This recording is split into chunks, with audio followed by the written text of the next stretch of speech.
On this week's episode of The Pulse, get an inside look of the hockey team's opening night at the Martiri Family Arena. Learn about the Rise program at Sacred Heart and how you can get involved. And get some tips about how to stay safe on and around the Sacred Heart campus. I'm Molly Jacob. And I'm Carly Strummel. These stories and more on Sacred Heart's very own monthly news show. You're watching The Pulse.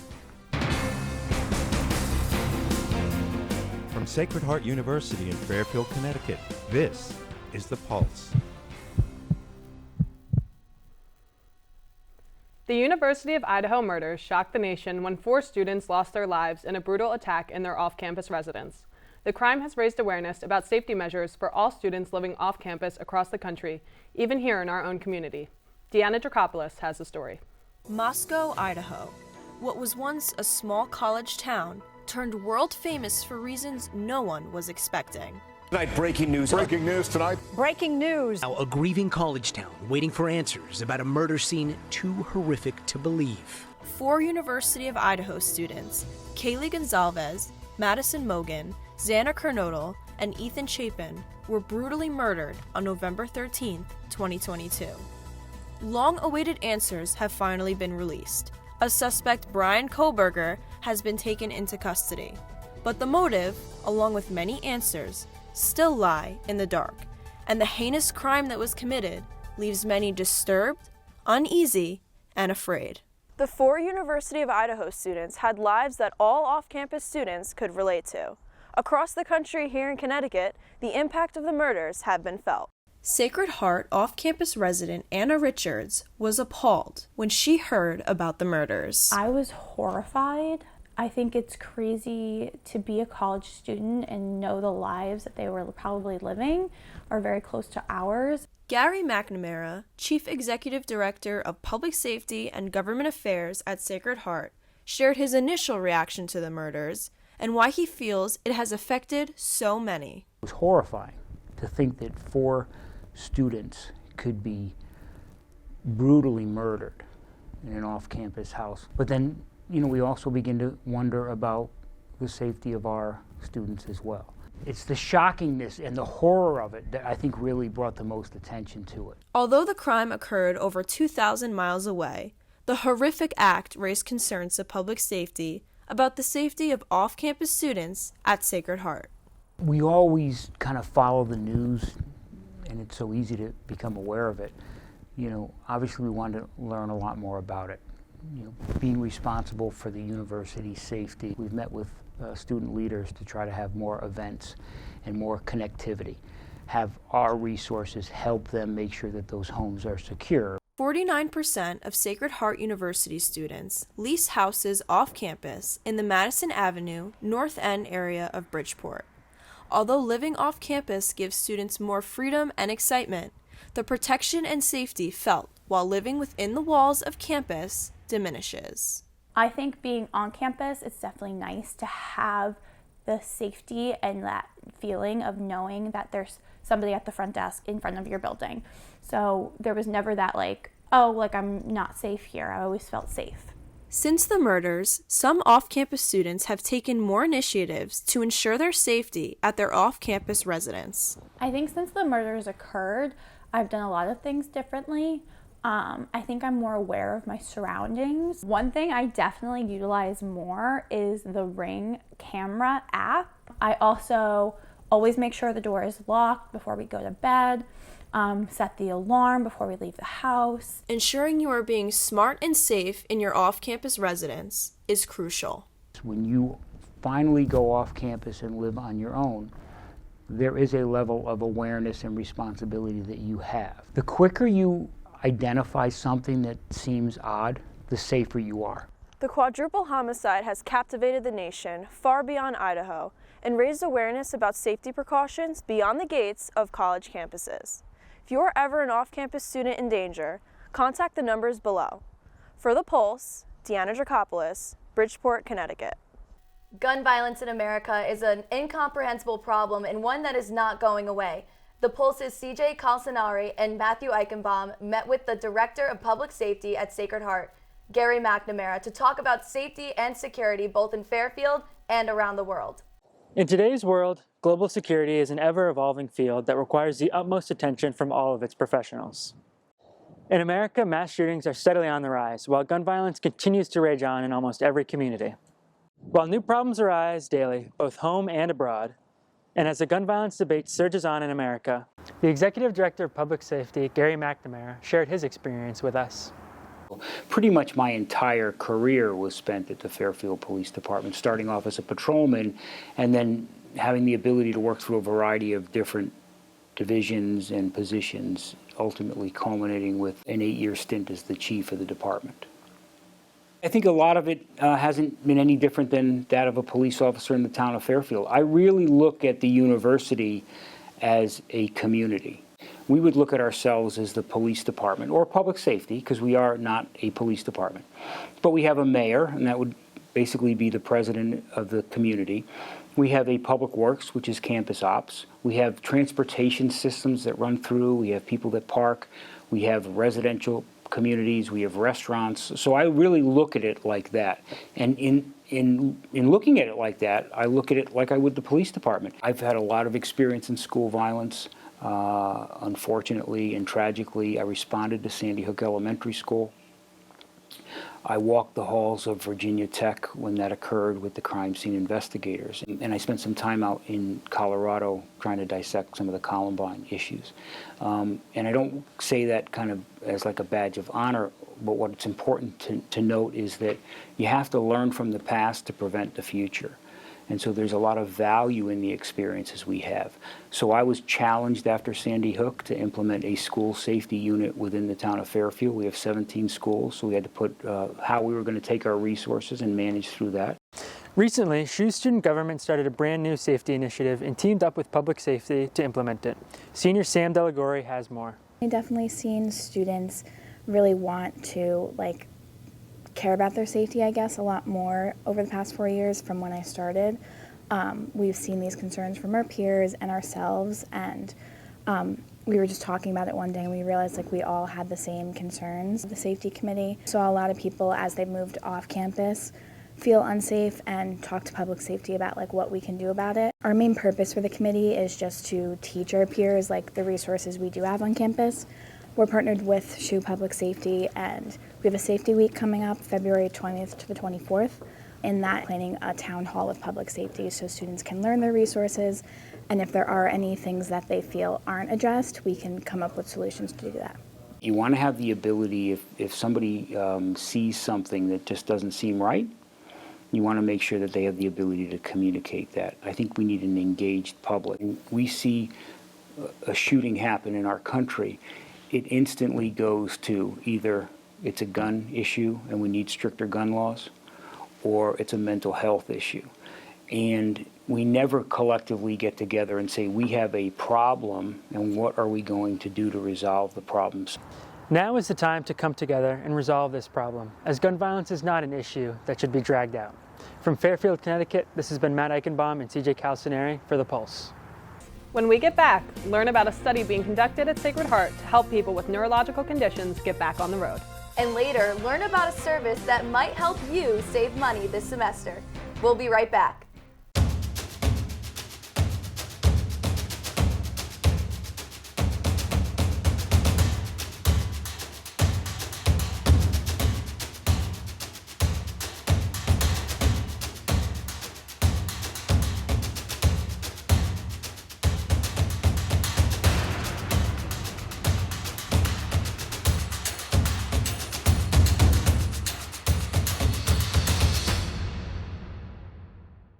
Welcome back to The Pulse. The RISE program at Sacred Heart provides partnership opportunities to engage with others with intellectual disabilities. Ali Pito got an inside look on the program and how students can get involved. The RISE program is a transition program for students in special education to learn skills which increase their level of independence. Grace Chaffee is the program's graduate assistant and helps plan some of their daily tasks. I'm kind of like the student communication between the program coordinators and the student body, and I'm helping to coordinate fitness and lunch buddies, which is a large part of the volunteer portion for the RISE program. So RISE stands for Reaching Independence Through Supported Education, and essentially what it is, it's a transition program for students with intellectual disabilities They begin the program when they're 18 and stay in it for 4 years until they're about 22. So they're college-age students. And throughout the program, they're participating in a bunch of different activities throughout the day. They use the driving simulator at the SHU. They have jobs on or near campus. They're learning cooking skills. They have the fitness and lunch buddy components. So honestly, they're super busy. But all the activities are aimed at helping them become more independent in their adult lives. There are currently 13 RISE students at SHU, and a big part of the program is the volunteers that they meet with during the week. This helps build social relationships and gets them involved in activities of daily living. So right now we have about 45 volunteers for the spring, which is awesome, but honestly, there's no max capacity. As many students as want to volunteer, we will put them with a RISE student because they're super sociable and they just love being with people. Freshman volunteer Lizzie could not speak more highly of her experiences as a volunteer. She looks forward to meeting with her lunch buddy and cherishes this relationship she has made through the program. Will, which was the one I met on the first day, was the sweetest human being in the entire world. He's so kind, and he loves, he takes such value in being polite to people and having a good relationship with them, and he asks a lot of questions. He loves to ask questions, and we just like to talk. We talk about holidays, we talk about what we do on our birthdays, we talk about all that stuff. It's he likes us, and it's good to know that, I know that they have to have a buddy, but it's good to know that he likes his buddies and that he looks forward to seeing his buddies because that's what we're there for.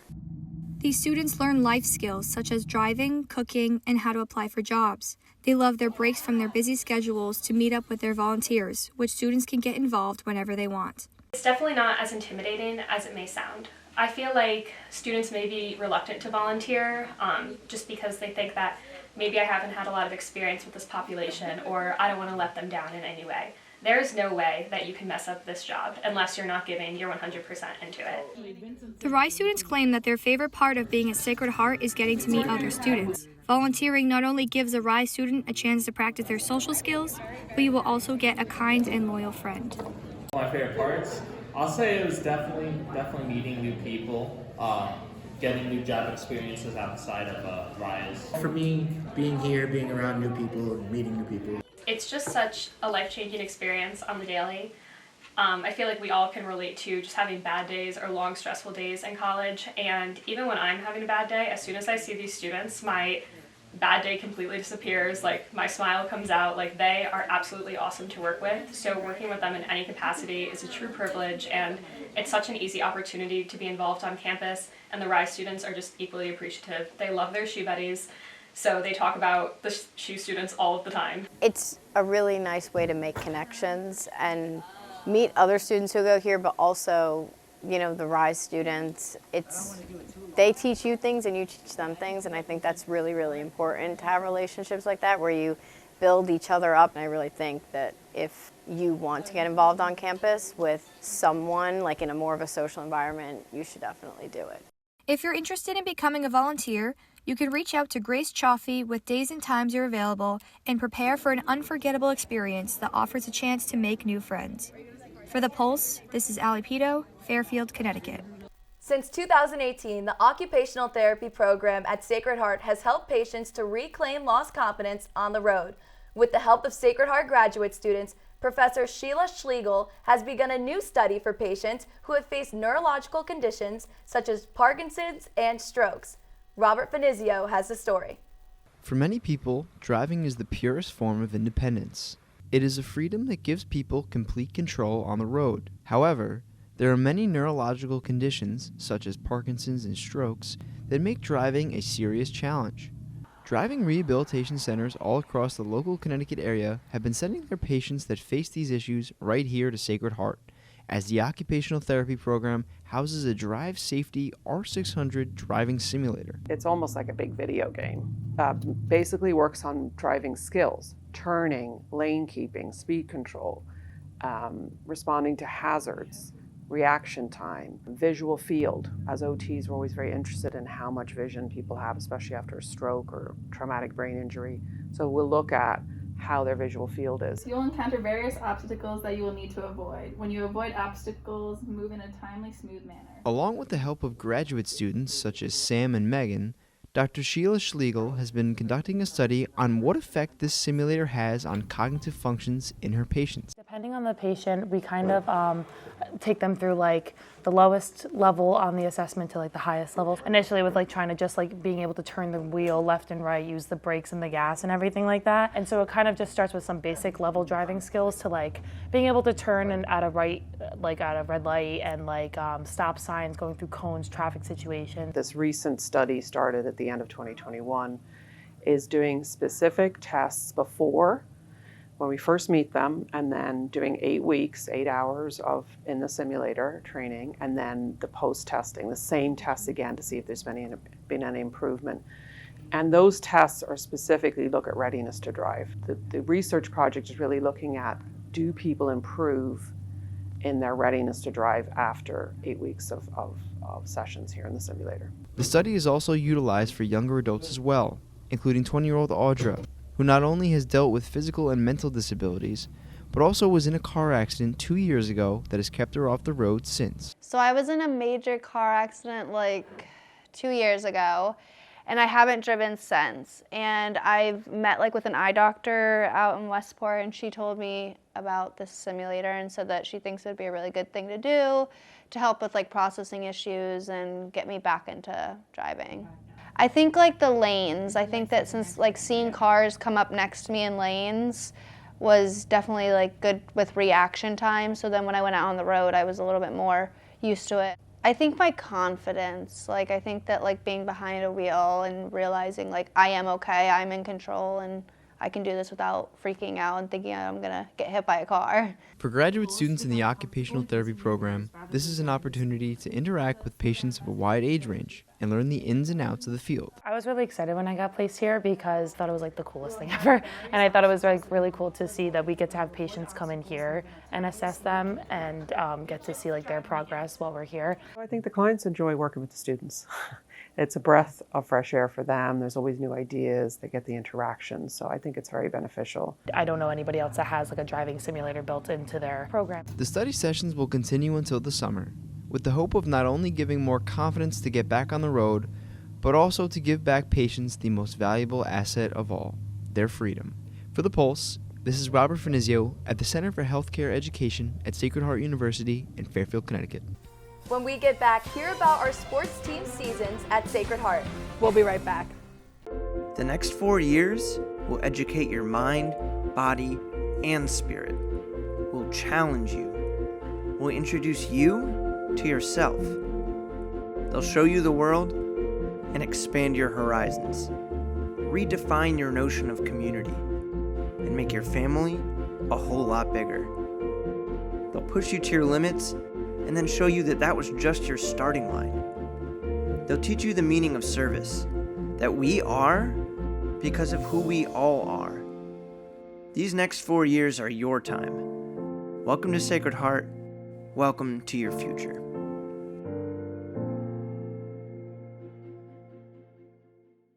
Welcome back to The Pulse. The wait is finally over and the Martiri Family Arena has officially opened. Since January 14th, the Sacred Heart community is buzzing. Those who attended opening night will forever remember this historic moment for our campus. I captured the story that recaps all the emotions from opening night. The state-of-the-art $70 million hockey and ice skating arena has put Sacred Heart University on the map. The Martiri Family Arena, donated by Frank and Marisa Martiri, had its opening night on January 14th, 2023 in front of a sold-out crowd here on West Campus. Pioneer pride arose as the men's ice hockey team took on Boston College. Although the Pioneers lost 3-2 in a final shootout, there was still support from all over the country, including hockey fans' most prized possession. Everybody wanted to have their photo taken with it. Everybody wanted to see it and be part of it and be around it. So it's such a special piece of memorabilia, probably the most special thing in the sport. Stanley Cupping here was pretty cool. I was kind of surprised when I saw it, but obviously it's definitely really cool. It was cool for everyone to kind of take a picture with it and all that stuff. I'll tell you, opening night was just more exciting than we thought it would be, right? It was really, really something special. Just to be there and see the reaction of the students who were there and the people who attended and the emotion with it incredible. I thought the same thing because even our grandchildren got into it. Like you said, it's so exciting. But more importantly, I saw the community come in and you were sold out, which I was kind of happy about it, but shocked. So it was really a fun evening. And the whole arena is beautiful. I'll be honest with you. I think the thing that most surprised me about opening night was the way the students came through in supporting the event. We didn't know what to expect. Never had a campus hockey game before. Always been at Total Mortgage Arena or Milford or other places that were less attractive for students to go to. So to have it on campus when the students were off, and to see the number of students come back early to be part of this was so special. To someone that kind of, lives and breathes and dies Sacred Heart, anything related, it's incredible just to watch the school spirit just continue to grow and become a massive part of what we're pushing here at Sacred Heart. And the contagious atmosphere of each game just continues to add to what is becoming a legendary game experience for every student involved. The build up for that week was crazy. Everyone was super excited, super nervous, didn't really know what to expect. But obviously, once we got here, we kind of just took it all in for a quick second during warm-ups, and then once the puck dropped, we were ready to go. Walking into the building that day, the buzz, the electricity, you could feel it. When those first students ran into the building to get their seats, you just felt a different energy. And that carried through the night. When it was over with, even though no one will remember what the actual outcome was, what they'll feel and remember is that energy that was through the entire arena that night. I mean, the first thing you said is, wow, I didn't expect how large it looks, right? The coloring is fantastic too, if you notice, right? It's just so bright. The windows, just phenomenal. A great setting for hockey. Now it's all contained. You could stay here, study here, practice here, have games here. It was amazing to see it, the dirt on the ground and the wood, everything exposed, and then come to fruition months later, like you see it now. We came a few times, and it really come a lot, but you can see it developing, and you're always anxious to get it done. What's it really going to look like when it's done? It came out much, much better than I thought it ever would. If you look around college hockey, this is definitely one of the nicest rink in all of college hockey, so I think in the future to come, it's just going to bring in more recruits, high-end players, and obviously this place wants to be in the national stage, so that's what I'm looking forward to. Now, I do love sports, so when we got this opportunity with the hockey, that was a home run. He wanted this forever. That was a home run for us, right? I know the education is the most important, but to have a little fun along the way is also great. And and if you could see the difference from when you started here to how when you leave it, if you could leave it a little better. Make a difference in students' lives. If I had to say, students come here and say, maybe Frank had a little part and Marisa, and making our education better, our environment better. You gotta be a little bit lucky and you gotta work really hard, and sometimes things just fall into place. But when we got the opportunity to give back, we didn't hesitate. And one student could just make a difference for the next student, I think that's wonderful. So just, carry it forward. As little or as big as you could do, because nothing is too small. Students are pretty special here at Sacred Heart, and it shows. You should all be very proud. This facility is full of future and opportunity for Pioneer students, as it has full facilities for men's ice hockey, women's ice hockey, varsity, and club levels. I'm Molly Jacob. You're watching The Pulse. The spring season is just around the corner, which means America's favorite pastime is back in season. The Sacred Heart men's baseball team returns to the Diamond with some new additions to their coaching staff. Mia Sansanelli met with some members of the program ahead of their first competition. The men's baseball team at Sacred Heart University is preparing for the spring season and a run at the NEC title.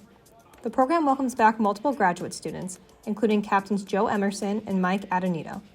And Sacred Heart alum Matt Rodriguez is back as their new strength and conditioning coach. This past August, Sacred Heart named Pat Egan as the next head coach of the program. Coach Egan played collegiately at Quinnipiac University and went on to play professional baseball. In 2014, he returned to his alma mater as an assistant coach and recruiting coordinator. He spent 8 seasons at QU before accepting the job at Sacred Heart. There are many reasons that Egan pursued this opportunity at Sacred Heart, in addition to his goals of becoming a head coach and staying close to his family. For me, I also knew the rich history of Sacred Heart in the baseball program. You know, I think even going back when the program first started up, like this has been a program that's been known for winning. Maybe last year didn't go as well as they had hoped, but you know that it wasn't going to be too long before this program was going to be on the uptick. And obviously the university is fantastic as well. It's a school that I think is easily recruitable too, because kids want to come to school here. The student life experience is something that is invaluable. Coach Egan says in order to have a certain level of success, you need to have a certain work ethic, and the hard work begins in the off season. Our guys got after it this fall. It was really a great time for them to grow and to develop, not only physically, but as a group. You know, they really embrace the weight room. A lot of them come in for extra work on the regular. If you're within college athletics, you know, you're in it for the student athlete, and you're in it to make their experience the best that it can be. You know, and when you think about a great college athletic experience, the first thing that comes to my mind is winning. Last year was a pretty tough year. Overall, I mean, we didn't really reach our goal, but I think we built on a lot of cool things and had a lot of experience going into this year. I've been here for 5 years. I really just want to win. It is really, really a competitive team, so I think we're going to have a pretty good shot, and I just want to win all in all. Not to knock the other years in the past, but I really do feel that this year is our year, and that this year we can actually win the NEC championship and go into regionals with full head of steam. I think we have all of the aspects we need to be a winning team. Our lineup is very good, and our defense is top notch, and I think our pitching is going to be top in the conference. We have a lot of the same guys coming back, but I think it's kind of a refresh. It's kind of like, oh, okay, there's somebody here that cares about us. He's just as invested as we are, and you could see the time that they put in is just as much as we do. I think we have a good culture going on, and it's just going to hopefully carry that into the season. Coach Egan's goals align with those of his team, and he spoke highly of his captains who will lead their team to the place they want to be. You know, Joe Emerson and Mike Adanito, two of the most respected players I've seen a team have for two individuals. Both those guys stood out just because of the mutual respect their teammates have for them, how they carry themselves on the field and off the field. Listen, those guys embody the characteristics of a captain in our program and any other program that would want a captain leading their team. With the start of a new team culture, there comes the idea of one's legacy. What do you want to accomplish or be remembered for when you move on from the program? Although the team's goals are the same, everyone's legacy is slightly different. My parents always told me just be positive, be yourself. You know, you want people to remember you for a good reason, not a bad reason. Be one of those people that guys can go to, and I just want to be a positive player, but also want to be remembered as a good player. I want to leave this program with the stamp on it that this is actually a school to be reckoned with in the Northeast, and I think that it's a very attractive landing spot for kids coming out of high school and stuff like that, and let everybody know that Sacred Heart isn't just a team in the Northeast Conference. They're a team in the Northeast Conference that means business. As far as legacy, I think I want this year to be the start of like a dynasty for Sacred Heart. I think with Coach Egan and Coach TK and Coach Say, they've set us up really well for the future, and I want to be that team that was known, okay, this is the team that started their dynasty, and I want to say I am the part of that team. If you want to talk about legacy, that's something I would love to resonate with guys, where I feel like we did a great job preparing them every day to play baseball, but at the end of the day, this game ends for everybody at some point in time, and they need to be ready for the next step in life. And if I can provide that for my players when they graduate, that'll be the ultimate legacy. The season starts on February 17th at UNC Asheville, where the Pios will look to make a strong start for their new legacy. For The Pulse, I'm Mia Santinelli, Fairfield, Connecticut. Now we are going to toss it over to our very own Deanna Jacopoulos for this week's Sports Roundup. Super Bowl 57 was this past Sunday, where the Kansas City Chiefs faced the Philadelphia Eagles. It was an electric matchup, seeing Patrick Mahomes and Jalen Hurts go head-to-head. The Chiefs were ultimately able to come out on top and defeat the Eagles, winning their second Super Bowl in the past 4 years. Moving on to Sacred Heart sports, the women's basketball team has started off their conference season strong, with an 8-2 record, currently standing at second place. Rookie Nicira Pryor has led the team, now earning Rookie of the Week 10 times, and was named to the Naismith Women's Defensive Player of the Year watch list. The girls' senior night is February 25th at 2 p.m. versus Central Connecticut. Sacred Heart's cheer team recently returned from Florida, where they earned the UCA Open All-Girl Game Day National Champion title. This is the Game Day squad's third consecutive title and Sacred Heart's fourth consecutive title. Keep up the great work, ladies. The Sacred Heart men's basketball team recently defeated Central Connecticut State at home, 78-65. The boys currently rank in the top 4 of the conference and are looking to continue this good play to earn a high seed for the playoffs. Their next home game is Thursday, February 16th at 7 p.m. versus Fairleigh Dickinson. That's all for this week's Sports Roundup. Back to you. When we get back, listen in on our news segment, The Weekly Beat.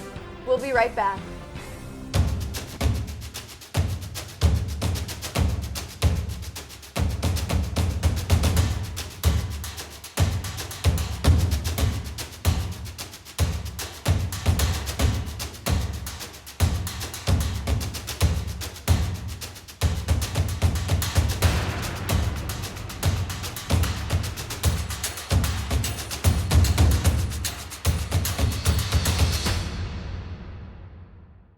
Welcome back to The Pulse. Now we are going to hand it over to Isabella Gatos for our weekly beat.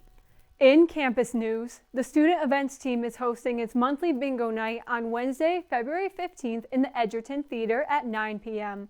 Take a friend and enter yourself into winning grand prizes.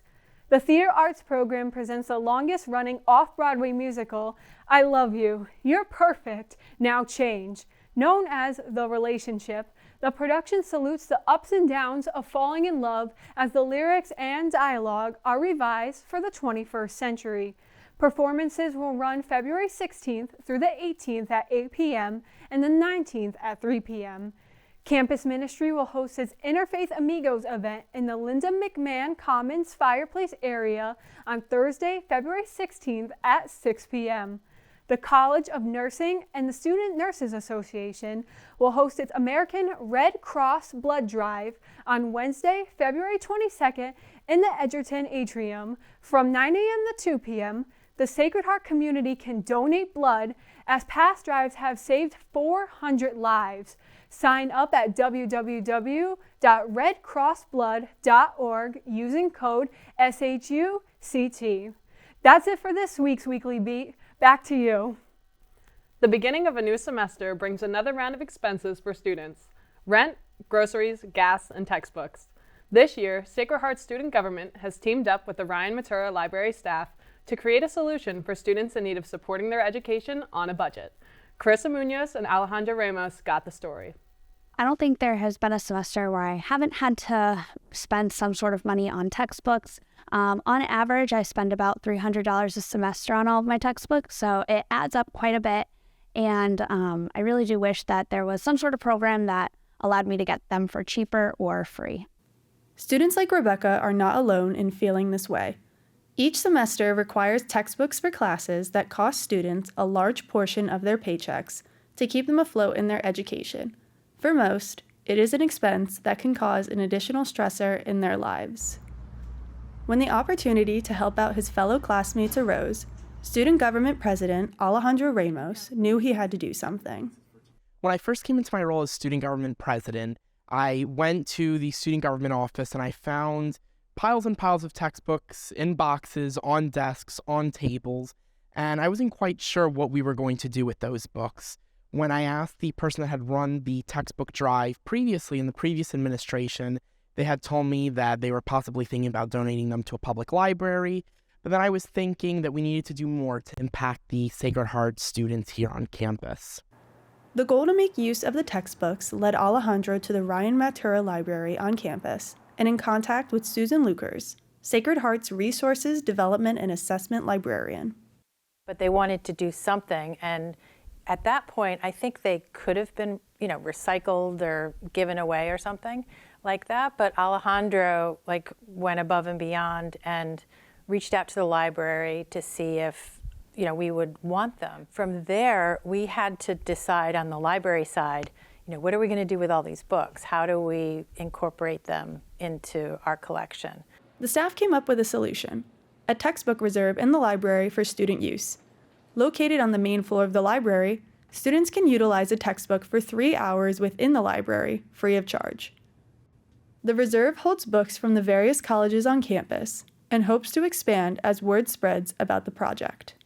For the library and student government, they hope the reserve creates a stress-free option for students who need to complete their work but don't have the financial means to purchase an expensive book. I had a friend come visit the office, and she had told me, a situation that she had where she had to wait to buy her textbook until midway through the semester, and her grades suffered substantially because of it, because she couldn't afford a book for her nursing classes, which tend to be very expensive. We see so many students come to the circulation desk, like some in tears, with their course list. We see how upset students are about the need to pay for textbooks.